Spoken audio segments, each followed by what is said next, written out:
Welcome to Flipped Classroom. Today's lesson is on how to cite your sources using the new MLA 8th edition. Modern Language Association, otherwise known as MLA, did make some major changes in spring of 2016, going from the 7th edition to the new 8th edition. It has been simplified, and if you follow these 9 steps, you will be able to create an easy citation. Let's take a look at one example starting with citing a website. This is the general format that you would use. Looking specifically here, you'll see the author is Anthony Salazar, last name, comma, first name, followed by the title of the article, followed by the title, comma, then you have the publisher, University of California Press with a comma, followed by the date of publication, when the website was first put on the web, again a comma, followed by the date of access, the day you actually looked and used the website, and the URL. So these are the steps for citing a website. One of the easiest ways to start is by going to easybib.com. On this website, make sure you click on MLA 8 so you have the correct edition.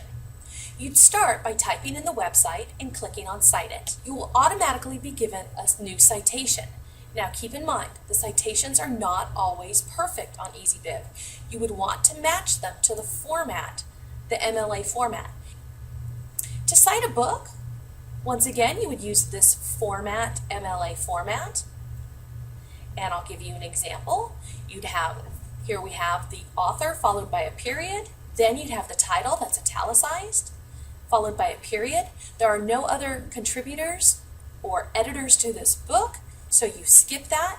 There is no addition to this book, so you would skip that, and there's no volume. Therefore, you'd start with the publisher, New York Harcourt Brace, and the year. Next, let's take a look at how to cite a database or encyclopedia articles. One of the easiest ways is to use the citation tool. You will see that usually on the right-hand side of the database. When you use the citation tool, you'll always want to double check and match it to the MLA guideline to make sure it is correct.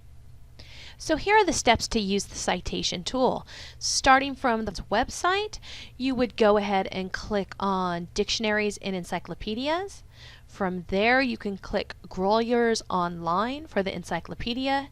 You would type in the keyword you're looking for. Articles will pop up. For example, I'll click on the first one. With the article, scroll down to the bottom and it will automatically give me the MLA citation. So let's start these steps over again. Now looking at a database article, we would click on General Reference, click on General 1 file, and once again type in the name of our search. And let's take this first article, Treasures of Troy. When I look on the right-hand side, it says Citation Tools. I would go ahead and click on Citation Tools. Notice it'll say MLA 7th edition. The MLA 7th edition, because we want 8th edition, I would then export it to EasyBib. On EasyBib, I click MLA 8th edition, scroll down, and it will have given you the citation. Once again, you should always double check with your MLA guide. In addition to works cited, and those are the in-text citations. In-text citations are just a brief reference in your text that indicate the source that you consulted. It should direct the readers to the entry in your works cited list for that source. In general, the in-text citations are usually the author's last name with the page number. Here's an example of a lead-in where you actually use the author's name in the sentence instead of in the parenthetical citation. Wordsworth stated that romantic poetry was marked by a, quote, spontaneous overflow of powerful feelings, parentheses, 263, period. You do not need to put Wordsworth before in the parenthetical citation because his name is already in the sentence. Romantic poetry is characterized by the spontaneous overflow of powerful feelings, Wordsworth 263. In this case, since the author's name is not in the sentence, you would need to put it in the parenthetical citation.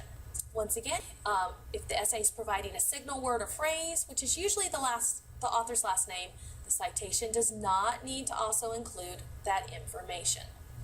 Few little side notes for MLA format. It should be typed on 8.5 by 11 paper, double space everything, use Times New Roman font. Leave only one space after punctuation. Set all margins to 1 inch on all sides and indent the first line of paragraphs 1/2 inch, usually just hitting the tab key. Here's a look at what your header should look like.